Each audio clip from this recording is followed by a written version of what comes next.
Hello guys, this is Richard TV and welcome back to my channel. But before we start the devotion guys, I wanted to shout out the following person or channel na nagpunta rito at nag-join sa devotional. Shout out and God bless to Kasami, Grace Magsayo, Sophia Canillo, Michael Aburita, Yans TV, Connie Vlog, Heart Ponsalan, Francis Laico, Mystified, Ben Lawrence Chonko, Francendo, Goldilas, Bon Anthony Moria, Leo Pacoteco, Rian Cedric Wilsaga, Jasmine Horomo, Foreman's Work, and Rosel Badon. Shoutout na rin sa mga hindi nakisabay na manood sa devotional but still napunta pa rin dito para manood at makinig sa devotional. God bless us all guys.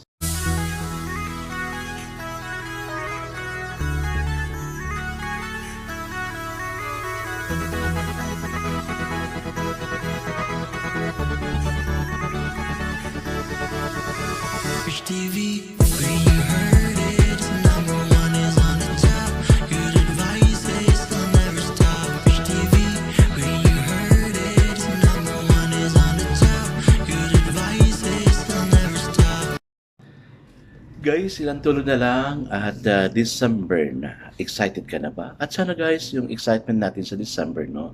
Sa Pasko, sa New Year, is the same excitement we have as we come to this devotional. Kasi I know God is blessing us when we're joining the devotional. Remember guys, no? Marami ako sinisindan but God is choosing kung sino yung pinapapunta niya rito. Kung ikaw andito ngayon, you are chosen by God, di ba? Many are invited but only few are chosen. Ang dami ko talagang in-invite pero kayo lang ang nakapunta. So God bless you. God will really bless you. I guess let's not proceed to our devotional. Let's open our Bible to Amos chapter 7 verses 1 to 9. This is about locust, fire, and plumb line. And still guys, I'm using the devotional study Bible because the words used here to simplify na maintindihan talaga natin. Okay, the word of the Lord in Amos chapter 7 verse 1 to 9 says, "This is what the sovereign Lord showed me. He was preparing swarm of locusts after the king's share had been harvested, and just as the second crop was coming up, when they had tripped the land clean, I cried out, 'Sovereign Lord, forgive. How can Jacob survive? He is so small.' So the Lord relented. 'This will not happen,' the Lord said. 'This is what the sovereign Lord showed me. The sovereign Lord was calling for judgment by fire. It dried up and great deep and devoured the land. Then I cried out, "Sovereign Lord, I beg you, stop. How can Jacob survive? He is so small." So the Lord relented. "This will not happen either," the sovereign Lord said. "This is what he showed me. The Lord was standing by a wall that had been built true to plumb line, with a plumb line and his on his hand, and the Lord asked me, 'What do you see, Amos?' 'A plumb line,' I replied. Then the Lord said, 'Look, I am setting a plumb line, like plumb line among my people Israel. I will spare them no longer. The high places of Isaac will be destroyed, and the sanctuaries of Israel will be ruined. With my sword I will rise against the house of Jeroboam." Amen and amen. I guess let's not pray. Father God, there are really calamities coming. Maski sa buhay pala ni Jacob, meron na, O Lord. And that Amos pleaded na hindi mangyari ito, but praise God, it really did not happen. Lord God, sa bansa namin, marami kaming pinagdadaanan. Bagyo, lindol, then what's happening in our government na hindi nakakatuwa, O God. Yes, Lord, we know you are setting your plumb line against the Philippines, O Lord God, in order for the people to become righteous. Yes, kailangan tagalinitin, O God. But it is your responsibility to clean the government.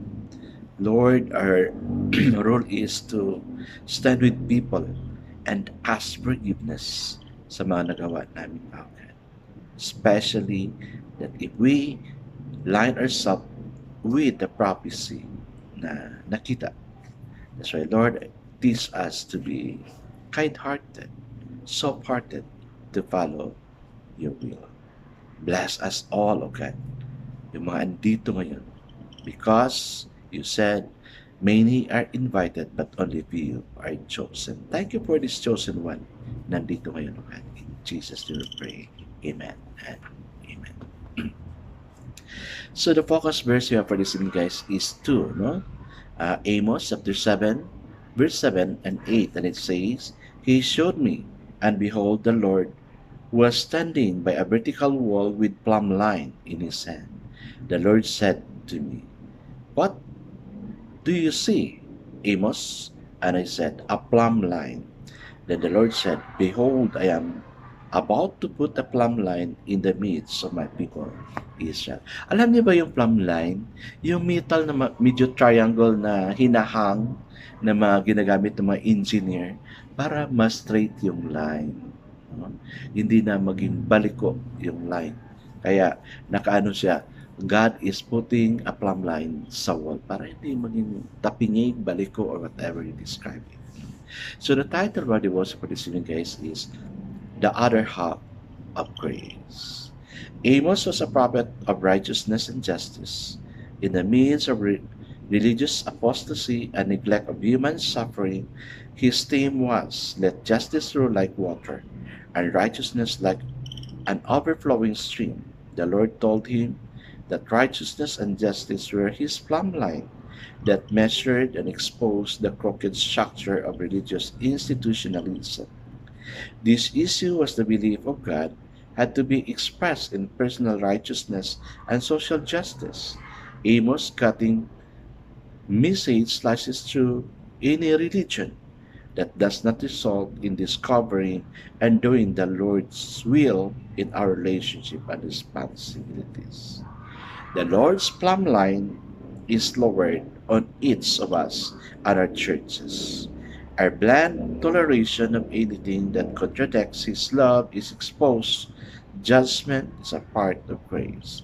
When the plumb line is lowered, we can see what is out of line. Then we can ask Him to help us put the crooked straight. Then judgment is an expression of grace. Amen. Kaya guys, kailangan talaga natin na maging matuwid, no? In relation with God. Kaya I know God is using plumb line sa atin ngayon, especially sa form of government. Kasi I really believe sa prophecy na yung nakita niyo ba yung prophecy ng African Negro na yun? Well, lahat ng sinasabi niya is becoming true. Kasi yun yung sinabi niya. He even describes the situation na nasa Bible, so it was a prophecy. Hindi hula yun, guys. It is a prophecy. At least there is a prophecy like that in order for us to prepare ourselves, to correct ourselves, in order to save ourselves from the damnation na gagawin ni Lord sa atin. Tingnan mo, no? Lindol dito sa Mindanao, gabi almost every day talaga. May lindol sa Luzon, sa Visayas, may bagyo pa. How could we live with these catastrophes happening unto us? So, God is setting His plumb line to us in order for us to ask forgiveness. Kasi if we're going to ask forgiveness from God, of course, yung crooked, no? Yung hindi matuwid na mga pamamaraan natin will really be corrected. Because we ask forgiveness, then God is leading us. Siya na yung nasa kaloob-looban natin na nagpapasyon sa buhay natin. Kaya, it is called the other half of grace. Praise God for the warning. I guess let's not pray. Father God, what does this plumb line tells us is wrong, that you are ready to help us making right. Thank you to God that we can list the people and situation that we need to ask forgiveness.